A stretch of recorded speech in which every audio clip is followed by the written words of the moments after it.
আসসালামু আলাইকুম। বাংলা সংবাদে সবাইকে স্বাগত জানাচ্ছি। আমি চিন্তিয়া হক। শুরুতেই সংবাদ শিরোনাম।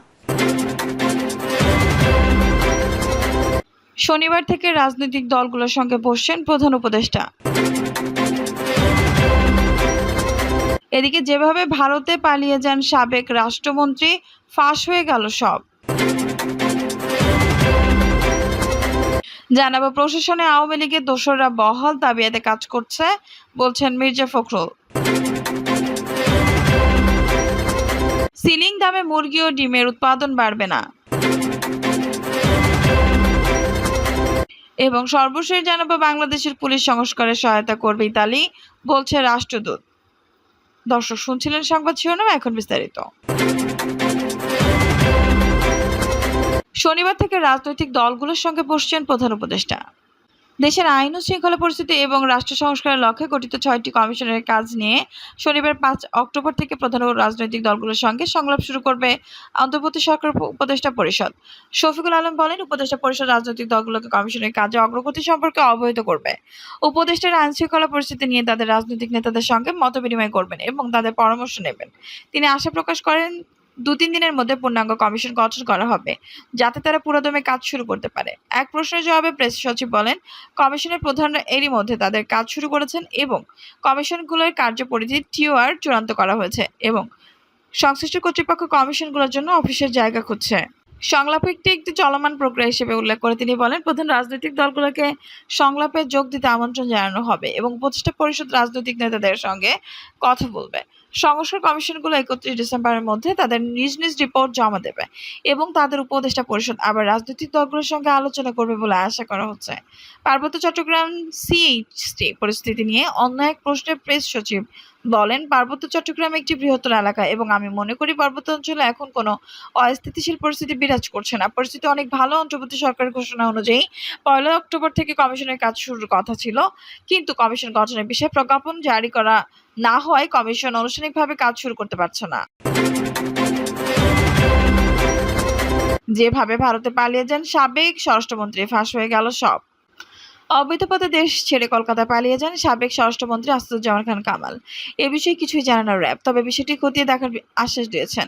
এই অবস্থায় সীমান্ত নিরাপত্তা নিয়ে প্রশ্ন তুলেছেন সংশ্লিষ্টরা, তবে তারা কিভাবে ভারতে পালিয়েছেন সেটি জানে না র্যাব। এ বিষয়ে র্যাবের আইন ও গণমাধ্যম শাখার পরিচালক মুমিন ফেরদৌস বলেন, আপনার মতো আমি একটি টিভি চ্যানেলে দেখতে পেয়েছি।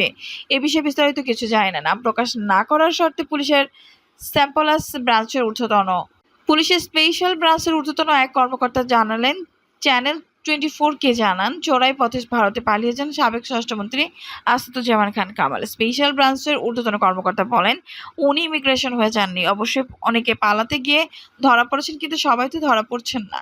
উনিও তাদেরই একজন শিক্ষার্থী বলেছেন, ভারতের সঙ্গে যেহেতু আমাদের বন্দি বিনিময় চুক্তি রয়েছে, এই চুক্তির মাধ্যমে তাদের ঘাট ধরে বাংলাদেশে এনে যথাযথ শাস্তির ব্যবস্থা করা উচিত। আরেকজন শিক্ষার্থী বলেন, স্বরাষ্ট্রমন্ত্রী যে কলকাতা পালিয়ে গিয়েছেন এবং সেখানে যে আড্ডা দিচ্ছেন, এ বিষয়টি যে আমাদের জনগণের কাছে তুলে ধরেছেন, এজন্য আমি আপনাদের অনেক ধন্যবাদ জানাই। এ বিষয়ে জানতে বিজিবির সঙ্গে যোগাযোগের চেষ্টা করা হলেও তা সম্ভব হয়নি।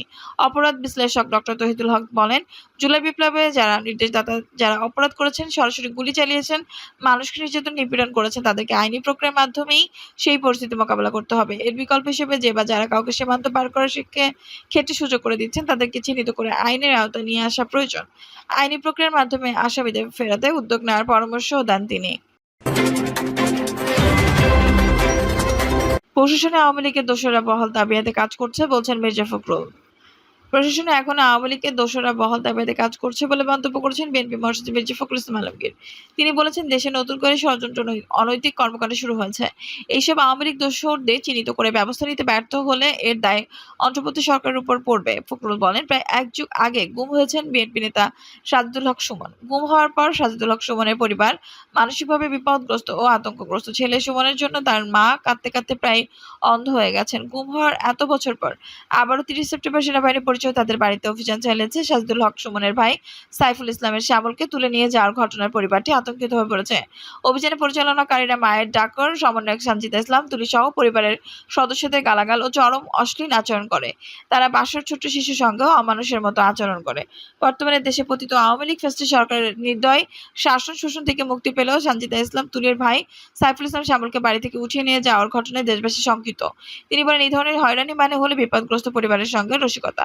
বিগত আওয়ামী লীগ সরকারের আমলে করা মিথ্যা মামলায় নির্যাতিত সাইফুল ইসলাম শ্যামল তিনি রাজনীতির সঙ্গে জড়িত না হলেও কোনো অপরাধে তাকে তুলে নিয়ে যাওয়া হলো তা আমাদের বোধগম্য নয়। বিএনপির মহাসচিব বলেন, ফ্যাসিস্ট আওয়ামী লীগ শাসক গোষ্ঠী নির্মম দুঃশাসন থেকে মুক্ত হয়ে জনজীবনে যে স্বস্তির বাতাস বইছে সেটিকেও নির্মূল করতে এই ধরনের ঘৃণ্য ঘটনা ঘটানো হচ্ছে, যা খুবই উদ্বেগজনক। দেশকে অস্থিতিশীল করার সঙ্গে জড়িত কুচক্রী মহলের অতৎপরতা বন্ধ করতে ইন্টারিম গভর্নমেন্ট জারালো ভূমিকা পালন করবে, আমি দৃঢ় আশাবাদী। সিলিং দামে মুরগি ও ডিমের উৎপাদন বাড়বে না। কিছু লোক বলতে পছন্দ করেন যে পোল্ট্রি কোম্পানিগুলো মুরগি এবং ডিমের দাম নিয়ন্ত্রণ করে। এটা সত্য নয়। হাজার হাজার খামারি মুরগি ও ডিম উৎপাদন করেন। মুরগির দাম বা ডিমের দাম কেউ নিয়ন্ত্রণ করতে পারে না। সরবরাহের চেয়ে চাহিদা বেশি হলে দাম বেশি হয়। কৃষি বিপণন অধিদপ্তর প্রতিটি ডিমের সর্বোচ্চ পাইকারি মূল্য 11.01 টাকা নির্ধারণ করেছে। কাজী ফার্মার্স সরকার নির্ধারিত পাইকারি মূল্য নেমে ডিম বিক্রি করেছে। ঢাকার বর্তমান প্রতি ডজন ডিমের খুচরা মূল্য প্রায় 165 টাকা, যা প্রতি ডিম প্রায় 13.75 টাকা। ব্যবসায়ীরা কাজী ফার্মা থেকে প্রতিটি ডিম 11.01 টাকায় কিনে খুচরা বিক্রেতার কাছে বিক্রি করেন। তারা প্রতিটি ডিম 13.75 টাকা বিক্রি করেন। উৎপাদনের ঘাটতি বা কম হয় ডিমের খুচরা মূল্য, বেশি উৎপাদন কম, কারণ অনেক ডিমের খামার প্লাবিত হয়েছে এবং তাদের মুরগি বন্যায় পানিতে ডুবে মরে গেছে। ছোট ডিমের খামারগুলো প্রতিটি ডিম 12.20 টাকা থেকে 12.40 টাকার মধ্যে বিক্রি করছে এবং তারা কৃষি বিপণন অধিদপ্তর কর্তৃক ঘোষিত সর্বোচ্চ মূল্য মেনে নিতে পারছে না। প্রায় 80% ডিম ছোট খামার থেকে উৎপাদিত হয়, বাকি 20% ডিম কোম্পানি কর্তৃক উৎপাদিত হয়। তাই কোম্পানিগুলোকে কম দামে ডিম বিক্রি করতে বাধ্য করলে খুচরা মূল্যে কমবে না। এতে কেবল ব্যবসায়ী বা খুচরা বিক্রেতাদের দ্বারা প্রাপ্ত লাভের পরিমাণ বৃদ্ধি করে। সরবরাহ ঘাটতির সময় ডিমের উচ্চতা বাজারে মূল উৎপাদকদের আরও বেশি ডিমের উৎপাদনে উৎসাহিত করে। গত 2 বছরে অনেক ডিমের খামারি তাদের মুরগি বিক্রি করে উৎপাদন বন্ধ করে দিয়েছে। খাবারের দাম বেশি হওয়ায় খামারিরা লোকসান করছিলেন। ফিড তৈরির জন্য ব্যবহৃত বেশিরভাগ কাঁচামাল আমদানি করতে হয়। গত 2 বছরে টাকার প্রায় 40% অবমূল্যায়নের কারণে কাঁচামাল আমদানি অনেক ব্যয়বহুল হয়েছে। পোল্ট্রি ফিডের মূল্য বৃদ্ধিতে অনেক খামারি তাদের খামার বন্ধ করতে বাধ্য হয়েছেন। যাই হোক, আজকে ডিমের উচ্চ খুচরা মূল্য অনেক খামারি পুনরায় লেয়ার মুরগির বাচ্চা কিনতে এবং আবার উৎপাদন শুরু করতে অনুপ্রাণিত করছে। তাতে ঘাটতি কমে, ডিমের দামও কমে। তাই সরকার উচিত উৎপাদন বৃদ্ধি না হওয়া পর্যন্ত ডিম উৎপাদনকারীদের বেশি দামে ডিম বিক্রি করার অনুমতি দেওয়া। এইভাবে স্বাভাবিকভাবেই ঘাটতি মেটানো সম্ভব। 29 সেপ্টেম্বর কাজী ফার্মার্স চুক্তিবদ্ধ খামার থেকে প্রতি কেজি ব্রয়লার মুরগি 151 টাকা বিক্রি করে কৃষি বিপণন অধিদপ্তর ঘোষণা করেছে যে ব্রয়লার খামারিদের সর্বোচ্চ যে দামে বিক্রি করা উচিত তা হলো প্রতি কেজি 169 টাকা, যা কেজি ফার্মার ব্রয়লার মুরগির বিক্রির মূল্য সরকার নির্ধারণ মূল্য থেকে কম। এখন ঢাকায় ব্রয়লার খুচরার দাম প্রতি কেজি 190 টাকা। খুচরা বাজারে দাম বেড়েছে যেহেতু চাহিদা বেড়েছে। শিক্ষার্থীদের আন্দোলনের সময় ব্রয়লার খামারগুলো ব্যাপক ক্ষতির সম্মুখীন হয়েছিল, যখন রেস্টুরেন্টগুলো বন্ধ ছিল এবং অনেক ব্রয়লার খামার এখনও লোকসানে চলছে। এটা আশার বিষয় যে ব্রয়লার দাম বেড়েছে, নয়তো অনেক ব্রয়লার খামারের ব্যবসা বন্ধ হয়ে যেত। গত 2 বছর ধরে প্রতিযোগিতা কমিশন ও জাতীয় ভোক্তা অধিকার সংরক্ষণ অধিদপ্তর মূল্য কারসাজির ভিত্তিহীন অভিযোগ এনে পোল্ট্রি কোম্পানিগুলোকে হয়রানি করছে। এই হয়রানি বিনিময়কে নিরুৎসাহিত করছে, যার কারণে ডিমের উৎপাদন ক্রমাগত কমছে। সরকারের উচিত পোল্ট্রি শিল্পকে হয়রানি বন্ধ করা। সরবরাহ বাড়াতে বিনিয়োগ প্রয়োজন। যতক্ষণ হয়রানি চলতে থাকবে ততক্ষণ এই বিনিয়োগ উৎসাহিত হবে না। বাংলাদেশের পুলিশ সংস্কারে সহায়তা করবে ইতালি, বলছে রাষ্ট্রদূত। ঢাকায় নিযুক্ত ইতালির রাষ্ট্রদূত আন্তোনিও আলেসান্দ্রো বলেছে, ইতালি বাংলাদেশের পুলিশ সংস্কার সহায়তা এবং দেশটিতে আনুষ্ঠানিক অভিবাসনের জন্য একসঙ্গে কাজ করবে।